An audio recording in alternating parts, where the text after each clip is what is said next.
오늘 주신 말씀을 통해서 우리의 신앙 고백을 굳게 붙들자 제목으로 나누실 때에 하나님께서 주신 말씀, 살아계신 말씀, 은혜가 우리 안에 충만하기를 축복합니다. 예수 그리스도는 저희를 위해서 오셨지만은 그리고 모든 그리스도로서의 사역을 다 감당하시고 이제는 하나님 나라에 우리의 예비 처소를 마련하시기 위해서 가셨다라고 말씀하고 있습니다.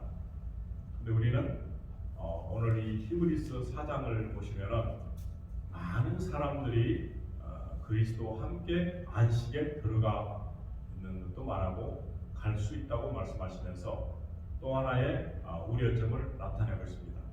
그러나 그러지 못하고 믿음에서 떨어져서 하나님 나라와는 상관이 없는 그런 사람들도 있다고 인도해주는 말씀으로 시작을 합니다.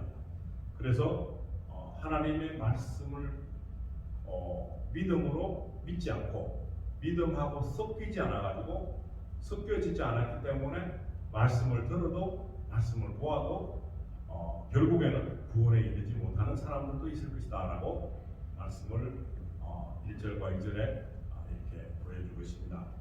그래서 오늘 우리가 말씀을 이렇게 보실 때에 가장 중요한 것은 오늘 이 말씀을 통해서 우리에게 하나님과의 교제를 위해서 하나님 나라를 위해서 필요한 것이 있는데 그것은 바로 우리가 믿음을 가질 수 있도록 믿음을 주시는 것입니다. 그런데 그 받을 수 있는 역량을 갖추기 위해서는 우리가 온전해져야 되는데 그 온전함을 우리는 입지 못하고 시작을 합니다.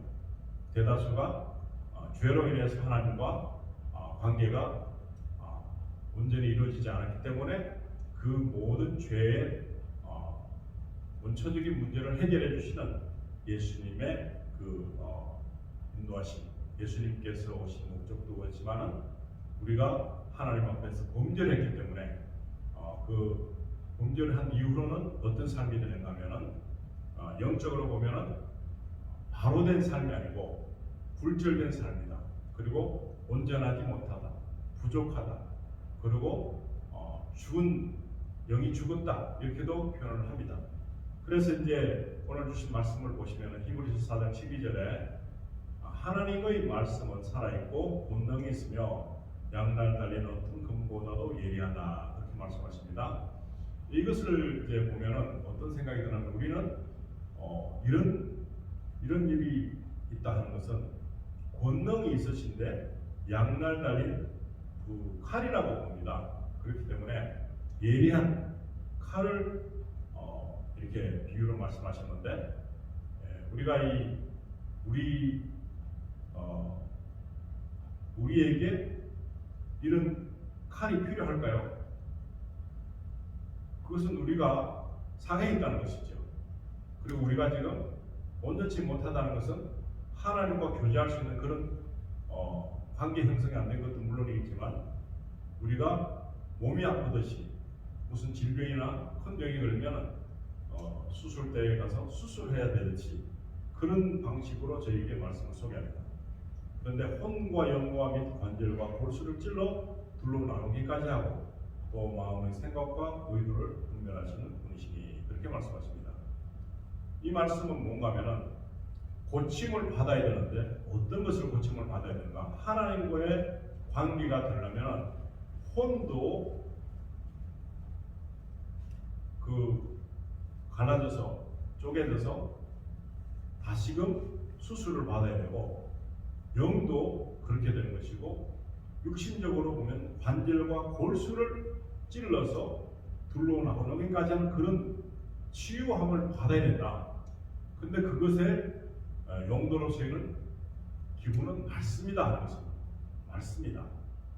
근데 마음의 생각과 의도를 분별하신다. 근데 그 보면은 우리의 마음의 그 생각, 의도 이것은 어쩌면은 우리가 보여지고 육신을 입은 상태에서의 그 삶을 연결하기 위해서 영적인 어떤 부분, 하나님께서 하시고자 하시는 교제 방법에서 벗어났기 때문에 말씀을 보면서 이런 치료를 받고 수술을 받아야 된다는 그런 쪽으로 들려지는 것입니다. 그런데 그냥 사람들은 이런 조건이 있다면 과연 어떻게 할 것인가? 나는 지금 혼이 쪼개지고 영이 쪼개지고 관절과 골수가 쪼개지고 우리의 마음도 하나님께서 의도하시는 그런 방향으로 가고 있었던가? 그러지 않으면 나는 내 스스로는 어떤 판단을 해야 될 것인가? 하나님께서는 말씀으로 우리를 다듬어 가시기를 원하십니다. 말씀으로 우리를 고쳐 가시기를 원하십니다. 그런데 그 고치고 그렇게 하는 과정에 있어서 대다수 사람들은 예수님만 믿으면 되는 줄로 알고 있었는데 또 하나의 장벽이 생겼습니다. 이것은 우리는 할 수 없습니다. 사람 어느 누구도 혼을 쪼갤 수 없죠. 어떤 방법으로 혼을 쪼갤 수 있겠습니까? 어떤 방법으로 혼을 만질 수 있겠습니까? 더구나 영을 어떤 방법으로 우리가 영을 보지도 못했지만 혼도 못 봤지만 이런 부분에 있어서 우리가 어떻게 쪼개며 어떻게 다듬으며 어떻게 영이 상했다 혼이 상했다 그러면 고칠 수 있는 방법이 없습니다. 이 땅에 어떤 누구도 혼을 고칠 수 있거나 치료할 수 있거나 영을 치료할 수 있거나 고칠 수 있는 사람은 없습니다. 근데 살아계신 하나님의 말씀만으로 가능하다는 것입니다. 이 가능성을 배제하고 우리가 하나님을 믿겠다. 그러면은 하나님께서 보시는 방법으로는 적합하지 않습니다. 누가 이 문제를 가지고 고민을 해보겠습니까? 성경을 읽을 때도 그냥 읽어나가는 거죠. 역사서처럼 무슨 기록처럼. 그랬는데 성경을 읽어보면은 그냥 읽을 수는 있습니다. 그러나 내 심령에 어떤 자극을 주거나 어떤 변화를 주거나 그런 방법에 있어서는 그냥 읽었을 때는 모릅니다. 근데 그 내용과 모든 것을 그 뜻을 완벽하게 하나님께서 이렇게 하셨다. 누구를 위해서요? 우리 자신들을 위해서. 그렇게 본다면 우리가 하나님과의 교통할 수 있는 방법에 있어서 그냥 기도를 하고 그렇게 하지만 그 기도조차도 상한 상태로 혼이 고장났어요, 영이 고장났어요, 관절도 고장났고 골수도 그냥 만들어진 그대로 있는 상태라면 마음도 하나님의 생각과 관계가 없고 내 의도도 내 의도대로만 가지 아무것도 상관없는 상태에서 기도를 한다 손 쳐봤어요. 그러면 그것이 하나님의 뜻과는 전혀 맞지 않고 분리되기 때문에 그 기도가 기도이냐고요. 기도가 될 수 없죠. 그리고 하나님께서 생각하시는 그 방법의 믿음대로 우리를 인도하시고 계시간 우리의 의도함이 우리의 마음의 결정이 성경적이지 못하다 아니면 하나님의 방법대로 가지 않는다 그러면 우리가 온만큼 그만한 실패와 실수를 가지고 있다는 것입니다. 그래서 하나님을 믿기 전에 혼이 고침받아야 됩니다. 영이 고침받아야 됩니다. 정말로 우리가 육신적으로 관절을 어떻게 쪼갭니까? 그러면 육신적으로 우리 고장나서 더 망가지죠. 골수를 찔러버리면 골수가 다 터져가지고 그냥 다 흘러내리면 우리가 살아있는 게 아니죠. 그런데 하나님의 말씀은 지금 여기서 분명하게 이런 하나님의 말씀이 들어가면 이런 일이 생긴다는 것입니다. 그렇기 때문에 오늘 우리가 생각하고 있는 그 하나님을 향한 마음은 어떤 것으로 다시 한번 재정립이 되어야 하면 하나님 저의 혼을 만져주세요. 하나님 저의 영을 만져주세요. 우리 육신적인 관절과 골수 이뿐만 아니라 모든 것을 만져주세요. 고쳐주세요. 말씀으로 고쳐주세요. 해야 되잖아요. 그런데 말씀을 정확하게 그런 식으로 보지 않습니다. 그냥 이런 일도 있었네. 여러 가지가 있겠죠. 성경을 창세기부터 요한계시까지 보는 데 있어서 굉장한 문제가 발생할 수 있는데도 불구하고 문제가 하나도 없는 사람처럼 지금까지 믿어왔다는 사실입니다. 그렇다면은 우리식으로 믿었던 것이 증명이 됐죠. 내 혼의 만짐과 영의 만짐과 우리 그 모든 것에 하나님의 개입이 되지 않고 나의 의가 나의 그 어떤 결정이 이루게 됐다면 이건 큰일이라 하는 것입니다. 오늘 제가 이 설교를 준비하면서까지도 준비를 하는 자체가 모순이죠. 하나님께서 인도하시는 방향이 어디 계신가 하고서 그 맥락을 붙잡아야 됩니다. 제 의도로 뭔가를 하려고 하는 것은 하나님 앞에서는 월권이 되는 것입니다. 하나님께서는 저를 포함해서 여러분들도 지금 이 시간에 혼을 수술해 주실 것이고요, 영을 수술해 주실 것이고, 육신적인 관절과 골수를 하나님 방식대로 수술해 주시기를 원합니다. 근데 우리는 나는 멀쩡해, 괜찮아. 그렇지만 영이 죽었을 수도 있고 혼이 작동이 되지 않을 수도 있습니다. 성경 말씀이 온전히 믿어져야지만 되는 것입니다. 어떤 말씀이 있다 하더라도 내 방법대로 해석하지 말고 정말 하나님께서 주신 의도를 찾아서 믿는 것이 중요한 것입니다. 그래서 4장 1절과 2절에는 믿음이 말씀과 섞이지 않아가지고 구원을 못 받은 일이 생긴다고 합니다. 얼마나 큰 낭패입니까? 그래서 우리는 오늘 이 시간에 제가 이 말씀을 소개하고 있는 것이지 저는 이 말씀을 주장할 수가 없습니다. 하나님의 말씀은 살아계시다. 살아계신 하나님의 말씀 앞에 우리가 우리 스스로를 노출시켜 봅시다.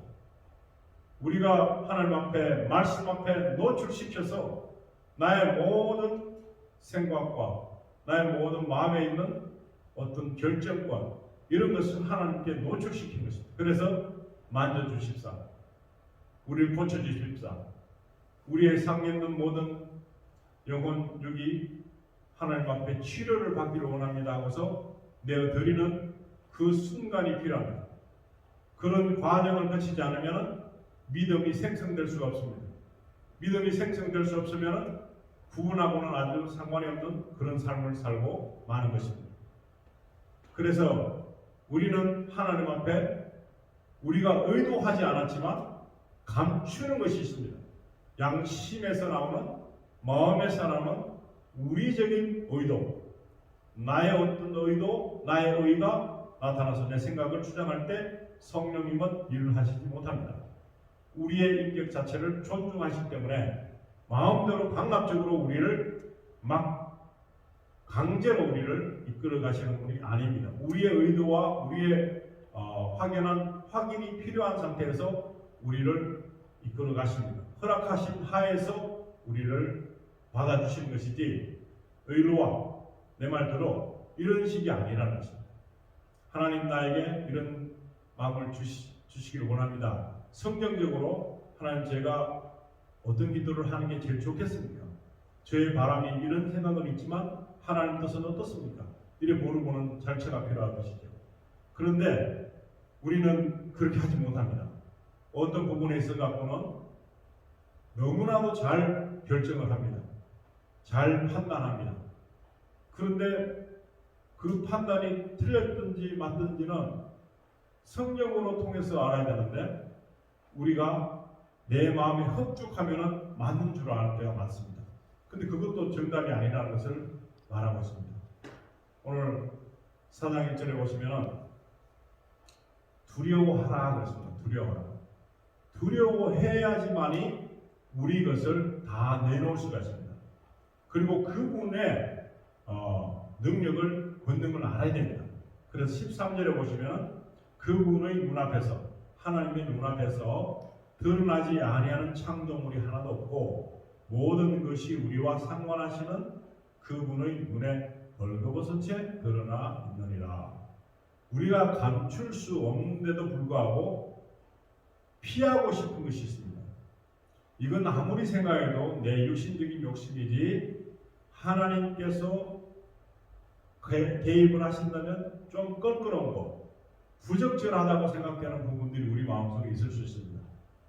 그래서 이거는 우리가 감추려는 것이 아닌데 하나님 앞에 나가게 되면 이게 문제가 될 수 있는 여러 가지들이 함유되어 있다는 것입니다.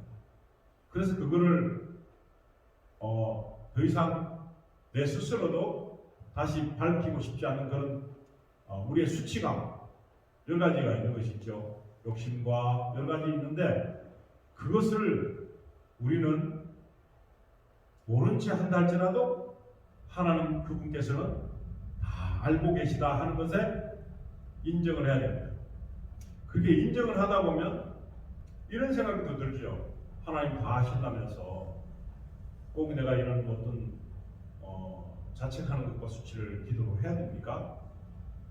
그렇게 되면은 안 해도 되지 않겠습니까? 이런데 그런 문제에 있어서는 안 하게 되면은 어떤 경우 하나님께서는 우리가 그런 것을 말하지 않음으로 인해서 그 사건에 대한 것과 그 문제에 대한 것을 인정하지 않다고 생각하고 계실지 모릅니다. 우리 스스로가 인정하지 않고 그것에 대해서 느낌이 없는 거죠. 죄라는 것에도 느낌이 없는 거죠. 하나님 앞에서 안 되는 것도 느낌이 없는 거죠. 그런 것의 연속적인 삶이 되면 하나님 보기가 껄끄러워집니다. 긍휼함을 구하기보다 숨고 싶은 생각이 듭니다. 근데 이거는 접어두고 다른 것에 눈을 돌려서 내가 좀 잘하고 있는 거, 내가 좀 티가 나게끔 보여지는 거, 하나님이 좀 알아주셔도 이것은 좀 괜찮은 거, 이것만을 우리 들고 나올 수 있습니다. 근데 오늘 이 말씀을 보면은 그런 사람은 고침을 받아야 된다는 것입니다. 혼도 고침 받아야 되고 영도 고침 받아야 되고 골수 관절이 다 그냥 하나님이 다 그냥 수술하실 수 있도록 우리 전체를 내드리면 그 다음에 우리의 모습 속에서 나타나는 내가 이러면 안 된다 하는 그런 것도 수치로 남지 않고 당연한 것입니다. 우리는 어차피 육신을 입고 있으면서 예수님 오시는 그날까지 계속 죄와 살고 뒹굴고 또 회개하고 또 죄와 또 부딪히고 질 수 있고 이길 수 있고 그런 일의 연속인 것입니다. 그 하나님께서는 그렇게 할 수 있다는 가능성이 우리에게 있음도 알고 계십니다. 예수를 만나서 예수 믿고 난데 죄를 하나도 안 짓는 그런 사람이었으면 그 다음부터 기도도 할 필요가 없죠. 예수님과 동일하다면 그 다음부터는 누구의 정죄도 받을 필요 없죠. 그 정죄함이 하나님조차도 정죄할 수 없는 그런 것이 되겠죠. 그래서 우리 예수 그리스도를 믿는 사람들, 기독교인들은 쉽습니다. 내 의를 무너지게 해서 고침을 받으면 주님의 의로 살면 됩니다. 그런데 많은 세상에 있는 다른 종교들은 내가 해결을 해야 됩니다. 내가 그 모습으로 죄인이 아니어야 되고 양심적인 범죄를 하면 안 되고 내가 무엇인가를 공덕을 키워서 남들에게 인정을 받는 것이고 자기들이 만들어놓은 신에게 이 정도 되면 헛다가 이만큼 고생했으니까 나는 이제 괜찮은 사람이다. 이렇게 인정받고 싶어 하는 것들로 노력하고 있는 것입니다. 근데 우리는 그리스도인들은 예수를 믿음으로 예수께서 다 하실 수 있는 것을 알고 있는 그런 사람들은 예수님께 맡긴 것입니다. 그래서 우리의 죄가 예수님만 통해서 씻어질 수 있습니다. 그렇기 때문에 우리의 노력이 그렇게 부단히 노력을 할 필요가 없습니다. 그 대신에 예수님 앞에 우리가 솔직해져야 되는 것이죠. 그리고 예수님의 말씀이 우리 안에 와서 있을 때에 온전한 긍휼함을 입은 것이죠. 우리가 구할 것은 하나님 앞에, 하나님 보좌 앞에 올라가 우리가 믿음으로 교제할 수 있는 것은 담대히 나가라 그랬습니다. 담대히. 오늘 4장 마지막 절에 보시면은 맨 끝부분에 담대하라. 긍휼함을 입은 사람만이 담대히 나갈 수 있습니다. 아무 긍휼함 입지 않고 무슨 방법으로 담대히 나갈 수 있겠습니까? 그런데 그리스도 안에 사는 사람, 그리고 그리스도께 모든 것을 맡기고 내 의가 완전히 없어요. 탕진했어요. 나의 의도는, 나의 모든 의는 부도가 났습니다. 이제는 더 이상 나의 의를 건덕지를 잡으려도 잡을 게 없는 사람, 그런 사람으로 된다면 모든 치료함을 받았다고 믿어질 수 있습니다. 그리고 우리가 이 주일 예배를 드리는 것도 제일 중요한 것은 우리에게 담대함을 주시는데 그 담대함에 기초되는 부분이 긍휼함을 입는 것입니다. 아버지 하나님의 긍휼함을 입은 사람들이 나와서 예수 이름으로 하나님을 만날 수 있고 살아계신 말씀을 통해서 우리가 날마다 고침을 받습니다. 어쩌면은 예수님 오시는 그날, 지금 이 순간에 우리의 상태와 예수님 오시는 그날에 우리의 상태가 별반 다르지 않게 비슷할 수 있을 것입니다. 우리가 날이 가면 갈수록 믿음이 상승하고 굉장한 인격체가 돼가지고 예수님 만나면 거의 예수님, 저도 예수님과 거의 같은 레벨에 있는 믿음을, 거룩함을 갖고 있습니다. 그렇게 될 확률은 없습니다. 그렇게 되어지지 않습니다. 그러함에도 불구하고 우리의 연약함이 드러나 있다는 사실을 믿고 하나님 앞에 나아가는 것입니다. 그것이 담대함을 유발하는 것입니다. 근데 그 담대함이 나오기 전까지는 어쨌든 간에 긍휼함을 입어야 됩니다.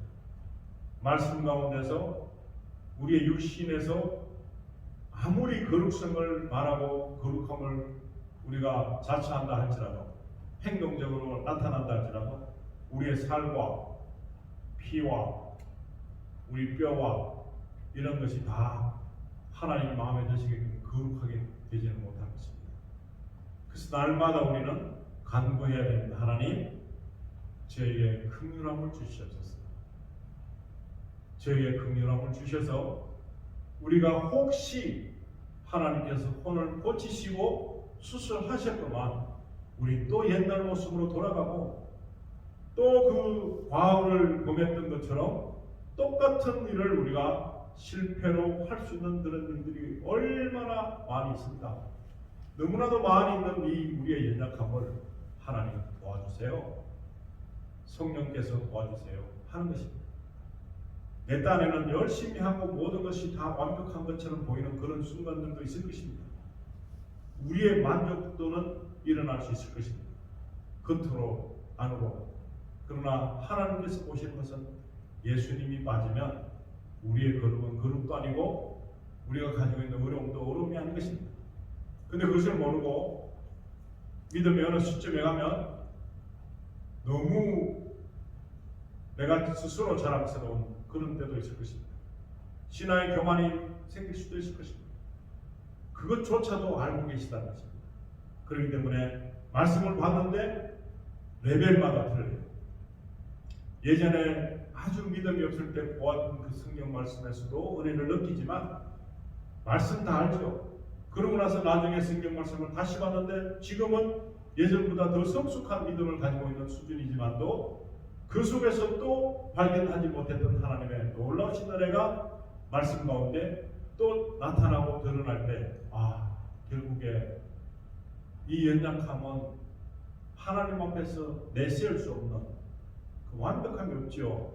그런 것을 보면서 우리가 주님의 은혜가 얼마나 크신지를 다시금 고백하게 되는 것입니다. 그리고 성경을 읽어보시면 그 중에서 굉장히 많은 것들이 영적으로 상승 기류를 타고 끝도 없이 우리가 하나님 연애 속으로 들어갈 수가 있습니다. 제가 보니까 기적과 이적이 나타납니다. 복음을 전하는 사람들에게만 나타납니다. 나를 과시하기 위해서 나의 믿음을 합리화시키는 것뿐만 아니고 자랑하기 위해서 어떤 기적을 만들어내고 싶은 마음이 들 수도 있어요. 스게와 예고가 실수할 수 있어요. 그런데 어쩌다 보면 그럴 수 있는 그 과정이 하나님께 기도했습니다. 연약한 사람들, 병든 자를 기도했는데 치료가 돼요.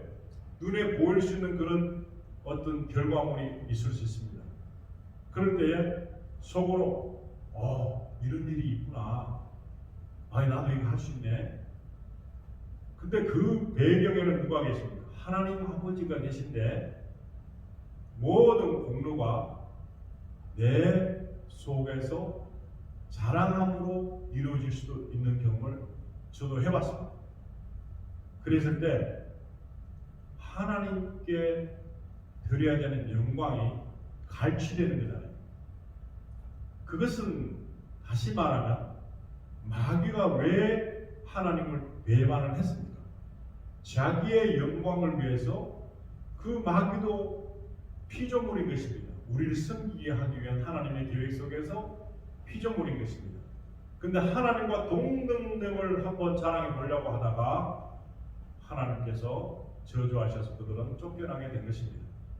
영원한 무조건에서 지옥에서 살게 될 것입니다. 그런데 지금 우리가 하나님의 일을 하다 보면 혹시 실수할 수 있습니다. 그래서 오늘 이 결론적인 말씀은 우리의 신앙 고백을 굳게 붙들자. 왜 이 신앙 고백을 굳게 붙들자 하냐면은 넘어질 수 있는 가능성이 굉장히 많은 존재들이기 때문에, 그렇기 때문에 우리가 이 신앙 굳게 붙잡는 것이 필요합니다. 그리고 항상 우리는 고백해야 됩니다. 우리 속에서 불편함이 오거나 불만이 오면 하나님 저의 혼을 만져주세요. 쪼개주세요. 제 혼자 살려고 하는 저 나름들의 나를 높이는 혼을 쪼개세요. 영을 쪼개세요. 관절과 고수를 찔러서 둘로 나누기까지 하는 그 하나님의 말씀으로 나를 치료해 주세요. 이런 고백이 말씀 가운데서 일어나야 되겠습니다. 내가 선한 마음을 가졌다 할지라도 하나님 앞에 영광이 되지 않은 것은 잘못된 것이죠. 그럴 때는 마음의 생각과 의도를 다 하나님께로 향할 수 있도록 주목할 수 있도록 저를 주장해 주시기를 원합니다. 이렇게 하는 것입니다. 그래야지 필요합니다. 그래야지 우리 고백이 계속 유효할 수 있습니다. 우리가 잘못 알고 있는 부분이 하나 있는데, 예수를 믿겠습니다 하고서 주 예수 그리스도 영접하는 기도를 한번 하고, 그리고 회개하고 예수님 이름을 기도합니다 하면 지금 당장 죽어도 천국 간다. 그런 오해를 많이 하고 있습니다. 장로교의 신학, 칼빈 신학에서 실패한 부분 다 실패가 아니고 그 부분이 지금까지도 대두가 되고 있습니다. 한 번 구원받으면 놓칠 수가 없다 하는 것이죠. 그럼 오늘 히브리서 4장 보시면 놓칠 수 있다. 믿음이 말씀과 섞이지 않으면 언제든지 무효화될 수 있는 그런 것이 있다는 것입니다. 그러지 않으면 우리가 날마다 우리가 하나님 앞에 배교할 수 있는 일이 얼마나 많습니까? 지금까지 잘 믿었는데요, 이번 일 보니까요, 하나님 그렇게 하시면 안 됩니다. 하나님 안 믿을 겁니다. 이제부터. 이런 사람 많습니다. 많은 사람들이 이제 전도를 하러 가보면 전도 중에 만나는 사람이 많잖아요. 근데 그 많은 사람들 중에 전도자도 많지만 전도 받는 사람도 대상 많습니다. 그런데 그 사람들 보면은 교회를 한 번도 안 간 사람, 예수 그리스도를 한 번도 믿어본 적이 없는 사람, 이런 사람은 거의 없고 교회를 가봤습니다. 어릴 때라도 가본 사람들도 시작해서 가봤다는 사람들이 더 많다는 것입니다. 그런 사람들은 지금 안 믿는 것이잖아요. 왜냐하면 하나님 앞에 사는 사람이 하나님 믿는 것입니다. 하나님 안 믿는 사람들은, 하나님 앞에 살지 않는 사람들은 안 믿는 사람으로 간주해야 됩니다. 하나님 앞에 사는 사람은 예배가 필수입니다. 하나님과의 만남이 일어나는 것이 바로 예수 이름으로 두세 사람이 모인 것을 시작해서 모든 예배를 통해서 하나님과 함께 하십니다. 근데 그렇지 않는 것을 통해서 보면 그냥 길 걸어 다니는 사람이지, 옛날에 과거에 교회 한번 갔다 온 사람이지, 하나님 믿고 천국 가는 거 아니에요. 그 믿을 때 그 사람들이 어련히 알아서 예수님 영접하고 회개하는 기도 어련히 했겠습니까? 지금 안 믿는 거잖아요. 그러면 이 사람 구원 받는 것이 맞잖아요? 일반적으로 생각할 때는. 근데 아니라는 것입니다. 성경을 자세히 보시면 하나님 앞에 살지 않는 사람, 하나님과 관계없는 사람은 예배가 관계가 되어 있습니까? 예배가 상관이 없습니다. 그런 사람은 하나님 안 믿는 사람입니다. 하나님 안 믿는 사람이지만 그들 마음속에는 무엇입니까? 사형리처럼 한번 원리에 대해서 설명받고 회개 기도하고 그리고 예수님 영접했는데 그건 받는 거지. 그런 식으로 믿는 사람들이 너무나 많아서 지금도 나는 예수 믿어요. 이렇게 자기 스스로가 생각하고 있다는 것입니다. 그런데 성경 보면은 안 그렇지요. 전혀 아니죠. 믿음에서 떠난 사람이죠. 말씀과 믿음이 어우러져서 섞여서 내 행동과 내 모든 일에 그것이 나타나야 되는 것입니다. 그러지 않으면 믿는 사람이 아닙니다. 믿는 사람이 아니면 우리하고 아무리 가깝게 지낸다 할지라도 형제도 아니고 부모도 아니고 아무도 아닌 것을 예수님께서 말씀하셨잖아요.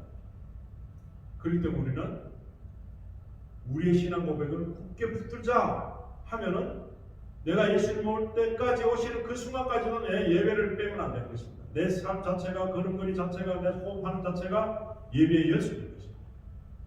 우리가 무엇인가를 위해서 기도하고 지금 정해서 주일날 와서 예배하는 이것만 예배가 아니라 내 호흡 자체, 내 모든 움직임 자체, 내 생각 자체, 내가 의도하는 바 자체, 그것이 예배인 것입니다. 그것이 전적으로 하나님께를 향하는 그 마음으로 집중해서 끌고 갈 때만이 하나님의 백성이 되는 것입니다. 그래야 되기 때문에 우리가 고민도 많습니다. 쉽사리 모든 것이 일어날 것 같으면 너무나 천박한 것이 되겠죠. 그러나 이 귀한 복음을 아주 쉽게 생각해서 하찮게 여기는 사람들은 그 아무리 귀한 복음이라 할지라도 그 아무리 귀한 예수님이라 할지라도 그 예수님 이름이 작동하지 않습니다. 믿음이 없기 때문에 작동되지 않습니다. 그럴 때 예수님께서 무슨 말씀을 하시는가 하면 그 귀한 진주가 돼지 목에 걸려있는 거랑 똑같다. 돼지 목의 진주는 소용없는 것입니다.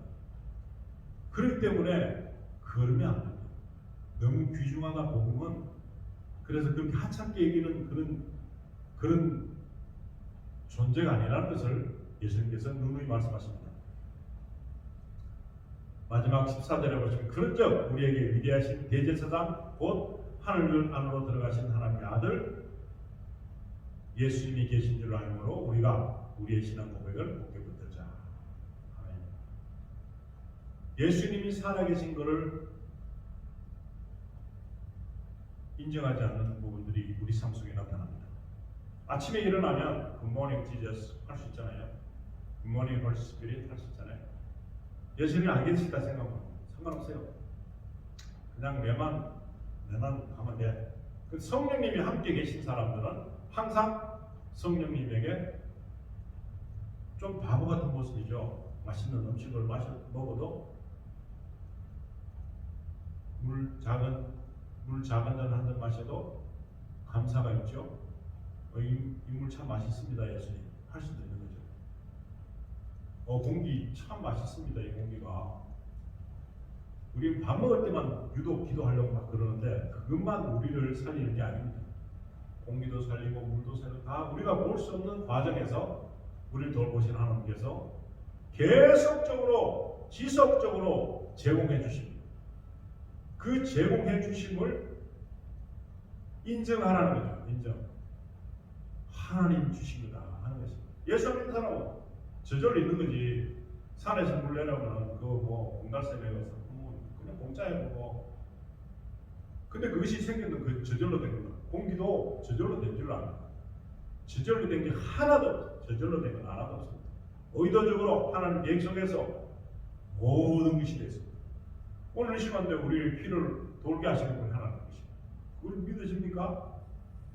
이 순간에 숨을 쉴 수 있는 사람, 이것을 통해서 하나님 날 숨쉬게 해주시고, 어떤 사람은요 소변을 못 봐서 돌아가시는 분 있습니다. 그 소변을 못 봐서 돌아가시는 것보다 더 심각한 건 예수를 안 믿던 사람이랑 그 사람 지옥을 간 것이 더 심각하거든요. 코로나가 무슨 게 아닙니다. 이게. 이 시대에 안 믿고 죽는 사람이 더 심각한 거죠. 믿고 가면 언제 가도 행복한 것입니다. 근데 벌벌벌 떨잖아요. 하나님이 우리에게 남겨두신 이유는 무엇인가가 우리에게 열매를 맺을 수 있는 기회를 주셔서 예수님께서 처소를 마련하실 때에 그 선한 열매가 바로 하늘나라에 상달돼서 그것을 토대로 나의 집이 열매의 재료로 세워지고 있다는 사실입니다. 날마다 있는 것이죠. 하나님의 영광을 위해서 세우고 가고 있는 이 귀한 열매들이 날마다 생성되는 것이죠. 그런데 아이고 나는 빨리 갈 생각 없어. 이런 사람들처럼 아이고 나는 빨리 가버려야 돼. 그건 다 실패적인 믿음인 것입니다. 내가 빨리 갈 수 있다고 빨리 가고 내가 늦게 가고 싶다고 늦게 가는 게 아니잖아요. 근데 그걸 내가 결정합니다. 하나님 보실 때 무슨 말을 창조주 내가 볼 때 내 마음대로 하는데 지가 뭐 빨리 가고 늦게 결정하네? 이러시겠어요. 그러니까 이 얼마나 또 모순된 발언입니까? 그래서 하나님이 주신 시간 내에서 남겨두셨다면 우리를 지금 남겨두셨잖아요. 주님 오시는 그날까지 우리가 하늘나라 가는 그날까지 무엇인가를 하나님의 영광을 위해서 하라고 지금 순례의 길을 연장시킨 것입니다. 그래서 연장된 것이 아우 귀찮다 빨리 가는 거지 이거 천국 가는 게 더 좋은데 이 고통스러운 지옥 같은 땅에서 왜 오래 살게 하시지? 이렇게 하면 안 됩니다. 그냥 주님 감사합니다. 내가 오늘도 하나님의 영광을 위해서 주님과 함께 일했던 모든 것이 상달되거든요. 그 상달됨을 통해서 나의 처소가 멋있게 꾸며지는 것입니다. 공평하신 하나님께서 다 똑같이 되면 좋을 텐데 이 땅에 사는 동안에 그 행실로 통해서 모든 것이 채점이 되고 있다는 사실입니다. 하나님 앞에 지속적으로 채점이 되고 있습니다. 이 시간에도 채점을 하고 계시겠죠.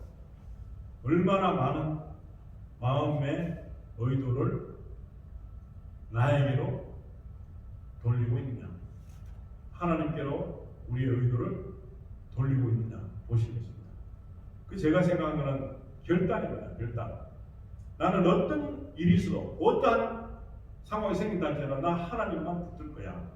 나 예수님을 믿는 데서 추워도 변함이 없을 거야. 어떤 어려움이 와도 나는 원망하지 않을 거야. 예수님께 감사할 거야. 이런 결단 내리면 마귀가 딱 보고서 거짓의 아비를 둔 자녀들이잖아요, 마귀는. 그런데 그런 것들이 우리에게 속삭입니다. 야, 니 저 사람 뭐 표정 보니까 니 완전히 무시하는데? 그런 마음을 주지요. 우리의 결함과 약한 부분을 착착착 건드립니다. 그때 우리 요동할 수 있습니다. 근데 결단을 내린 사람들은 그 험집이 아니에요. 장점이 되는 거예요. 나 예수님이 계시는데 아무리 속상해 봐라. 너무 가는가? 요렇게 딱 마음 먹으면 그 다음부터 마귀는 덤비지 않습니다. 못합니다. 덤빌 수가 없습니다. 덤빌 수가 없습니다.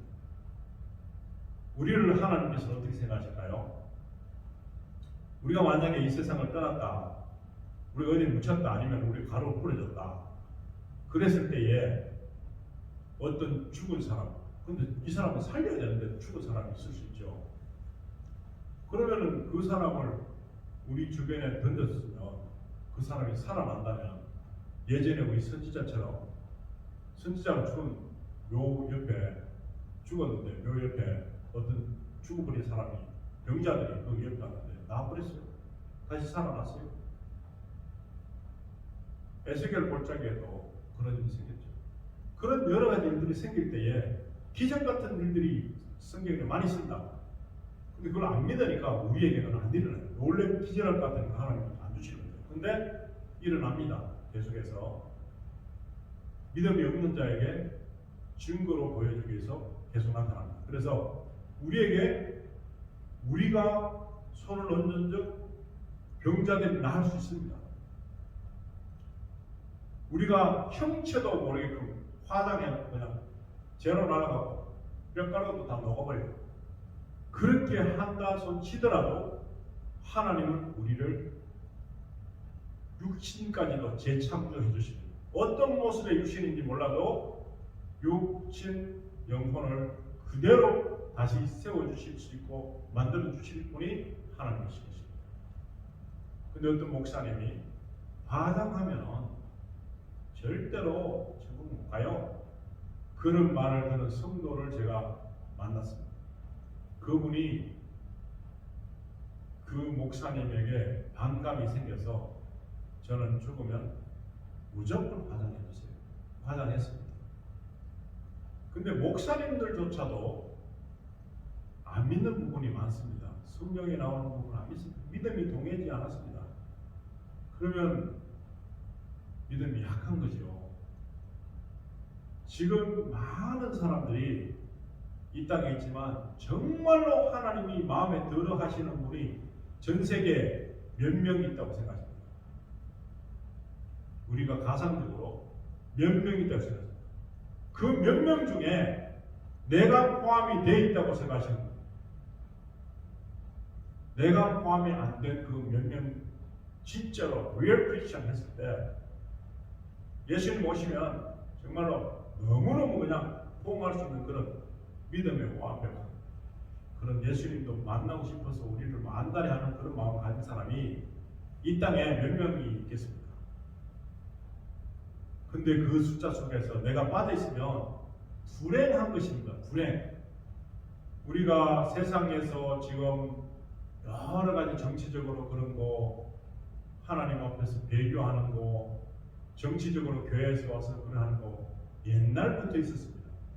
거기에 마음이 뺏기면 안 됩니다.